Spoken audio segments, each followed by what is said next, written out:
Breaking news, Andre Onana to TRABZONSPor. Don't underestimate Manchester United. I guess it's in Turkey. I mean, a verbal agreement between the Turkish team and Manchester United for Onana to go there on loan. Now, everything is left for Onana to agree if he wants to go there or not. But Man United are clearly shipping Andre Onana to, any suitors looking for this loan move. And Tranzonspor is the team that is looking likely to get him.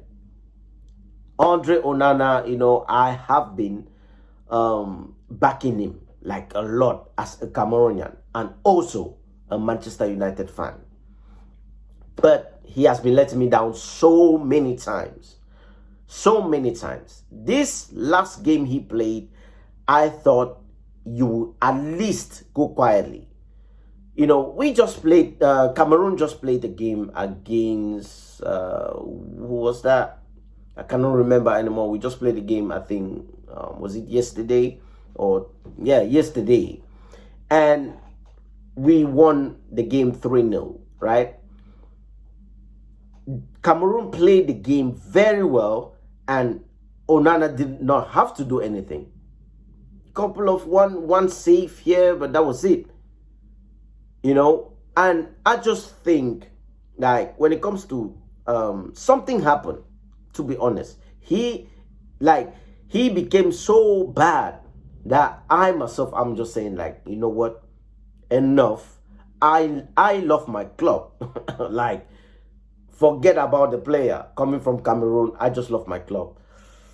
It's time for you to take a step back and look at yourself, because there's something wrong, seriously wrong with Andre Onana, right? And it's affecting even Bayendir. He's terrible, even worse than Onana, to be honest. But, when it comes to his loan move, I just pray that he accepts this loan and go. We already have Senne Lemmens here, and I just hope that he becomes good for us, because what is killing us, in addition to Ruben Amorim, is keepers.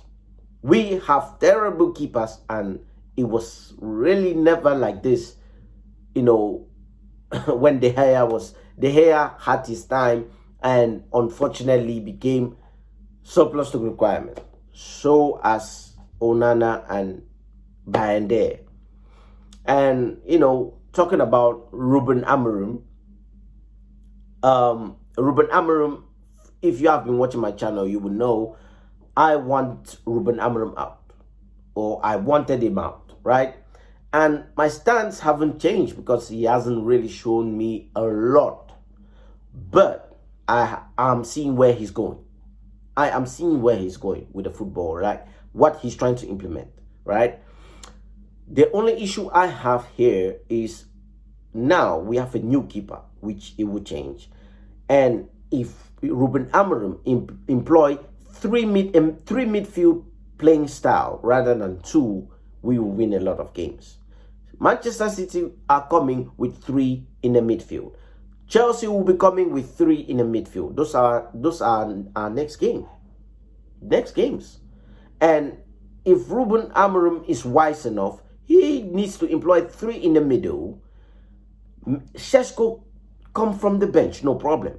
Play Bryan Mbeumo, Cunha, and Bruno Fernandes up front.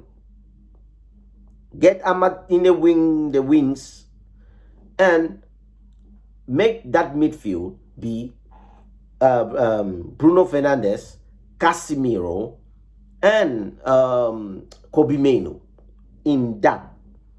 I know a lot of people say Kobbie Mainoo is not fast, it's not this, it's not that. Yuri Tielemans is not faster than Kobbie Mainoo. Yuri Tielemans is not faster than Kobbie Mainoo. So all these disingenuous facts, as people call it, as rival fans call it, is just a lot of nonsense. Seriously, and this is what aches me a lot, right? when you talk about where Manchester United will finish, here is a clear hit. It's not even what they believe in. This is just clear hit. I was watching a video today from AFTV with a panel full of other rival fans, and you have this Arsenal fan, talking about where Man United will finish, and he's not even putting Manchester United at 7. He's not even putting them in top 10 even, right? And I'm looking at it, I'm just like, that is pure hate. You're not talking football anymore. You're just using you're coming to the panel to talk football, and people are listening, right? The whole world is listening, to be honest, because it's a big platform, and you are not using your footballing brain to say, okay, you know what? Yeah, Man United, with the players they have, despite the manager doing that, I can still see them finishing 7th. No, he's not even doing that. Because I can sit here and be disingenuous about Arsenal. I can do that and point all the holes that Arsenal need to fix. Because I am sitting here as a football fan saying, hey, I want Arsenal to win it because Man United are not there yet. So I don't like City winning it again. Hence Liverpool winning it again, which is the worst. The only probability here is Arsenal, because they have been finishing 2nd for so long now. So when are they going to finish it? And if I can make that assessment with my footballing brain, putting my bias aside, then I don't understand why an Arsenal fan would do that. It's just pure hate, right? At least come out and say it. Just say, yeah, I hate Man United and this is my stance, right? It's respectable. But when you are just being disingenuous, and the funny part is you have these Manchester United fans sitting on all of these panels, not fighting for their club, while you see Spurs fans having the say. It's crazy. They just won 1 trophy. How many trophies have Man United been collecting? Even in pre-season, we are still collecting trophies. Chelsea doing the same thing, collecting trophies. So I don't understand where the disrespect is just getting to a next level. And I'm just like, this is not a panel where you can talk football. Because now it's just more hate than speaking your mind. And it's frustrating because I see a lot of Man United fans sitting on these panels just smiling and not saying anything. Just smiling at the cameras. It's crazy. You can defend your club, use your head, right? I'm not saying you should back your club. So you cannot sit there and say Manchester City will finish 3rd, while you have sat there and named all the problems Pep Guardiola has. Pep Guardiola is a problem right now as it stands. They have been terrible. From the preseason till now, they have been terrible. Spurs absolutely cooked them. Not even that, they have been terrible in most of their games. Second of all, they have goalkeeping problems. Third of all, they have their back line is falling apart, and they are counting on Rico Lewis to do what? Third of all, their midfields are getting injured. Up front is where it's lit. They have all these guys up front, and still the goals are still dry. Not good enough. And Pep Guardiola is failing to bring it back to where they were the couple of seasons. So in what metric are you guys using to just put Manchester City 2nd or 3rd? In what metrics are you doing that? Yet you go and say, oh, just because Man United lost against Grimsby, which is not even a Premier League game, saying we will not even finish top 10. How are you using that? Because if we can do that, I would say, oh, Man United were winning last season. We won all of our game in the Europa League last season. Let me transfer that to the Premier League. It was not the same.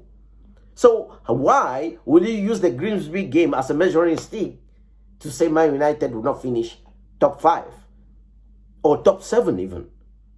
It is crazy what I'm seeing from rival fans. But anyways, they are rival fans. They are allowed to say whatever they want to say. But I'm just sorry for my own Man United fans to just sit there and smiling in front of the camera and not saying anything. It is absolutely crazy to me. When I see it, my blood boils in, because if I'm sitting in any panel and I hear you say anything that does not make sense when it comes to Man United, I'm gonna speak up. I'm gonna jump in. Even Spurs fans are having the loudest voice right now. Couple of games in and they are looking like, oh, this is no. When Postecoglou came in, they had the same effect. Everyone was saying, oh, look at how they are playing. Man United fans were going crazy. And then we saw the real Spurs. So I just don't understand. We should calm down, okay? Calm down. Man United, are they progressing, or are they in regressing, or are they a disaster? That is what you need to ask yourself. Are Manchester United progressing, or are they looking like a disaster right now? And then see where we are, right? Ruben Amorim, to me, needs to, again, I've just, if players can come, if I can break down Man United in few words, guess what professional footballers will do each time they play Man United? They will say, guess what? This is Amorim's system. Let me break it down, right? First 20 to 25 minutes, Man United will play this amazing football, fast pace, passes, running behind, and clean football. You would think we will score crazy goals. And as soon as the second half comes in, these players are gassed out, these players are finished, and that is when the other team pick up and they win games. Simple as that. Ewobi, that's what when we played that game against Fulham, guess what he did? Came out of the game and I analyzed the game in few words. And that was it. So what I am saying is, if other teams can just read Ruben Amorim's system, he needs to change it, or all will be sacked. And that is a fact. Right? He needs to use his head, and in bigger games, we will win. We might win. Not might. We will. I feel like we will win the City game. The derby coming next week, Saturday or Sunday. I feel like we will win that game. Not because we are. Ruben Amorim got Pep's number right now. We haven't lost against City since Ruben Amorim took over. So City at this point, they are not scary. City lost the scare factor. For me, they are not scary. They are looking like, bunch of forwards running around, and they have Haaland. That is it. And if we can capitalize on scoring goals, we will not have a problem. And when United start scoring, we gather this momentum where, we pick it up and go, right? Yes, we make it tough in the second half always, and always give the opposition teams, leeway to do something. And towards the end, that's where we start fighting back and we win games. I don't like that, right? The mentality, despite the type of manager we have, has always happened when Ten Hag was here, when Oli was here. It has always happened where we win a game, we are up 2-0. We come back second half, it looks like a completely different team, and they have the rival teams peppering us, and we start fighting for our lives. And that has been the story of this season, for Man United. Yes, it's one game that has happened, but at the end of the day, we just have to not say, oh, we were unlucky, and actually win our games, right? When we start winning, goalkeepers will not be mentioned. midfield will not be mentioned, because when we played against Arsenal, the midfield was not a problem. When we play against other teams' midfields, our midfield has never been a problem. So why is it that when we lose a game, every single fan base in their mama come out and say, oh, listen, the midfield, Bruno Fernandes. Like, it is ridiculous at this point. You're not using your footballing brain anymore. You're just calling names and saying what is popular. You're not saying what is actually true. You know, and it is ridiculous, to be honest. What I want us to do, you know, moving forward as Man United fans, is be optimistic. Like, go into games believing we can win the game. Now it's about the manager proving and the players proving themselves what you believe in. And if it doesn't happen, no problem, we come out and we talk about the game, rather than sitting and just saying, oh, we will not finish 12. We will not finish top 10. We are poor. We are this, we are that. Always being negative, moaning, and it becomes redundant. It becomes really, as a grown-ass man, I'm not doing that. Like, I'm not going to be screaming, shouting, and sleeping on the floor like I see other Man United fans doing, wearing hoodies, wearing all type of crazy stuff. Because I know football is expressing yourself and fans watching it expressing themselves, but some people take it too far. Like, I don't know what type of views you really want on your channel, but god damn, that's desperate. It stinks of desperation. Like, I'm just looking at this, I'm just saying, listen, as a grown-ass man, you know, I will analyze the game and get angry.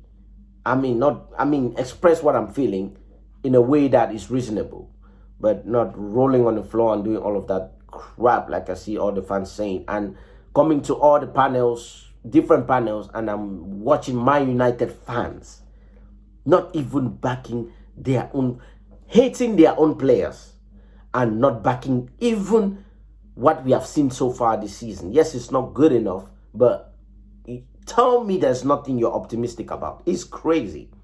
It is crazy what I'm seeing. But anyways, people, if you made it so far to this video, please like, share, and subscribe. Let's see what Andre Onana will bring. Let's see what Senne Lemmens will bring. Let me see what this this season will bring when it comes to where Man United will finish. Are they going to progress? Are they going to regress? Or is it a disaster? So let me know what you think. Let me know down in the comments if what I'm saying is cool. Clovis Football Talk. I'll be back again with another video. Peace.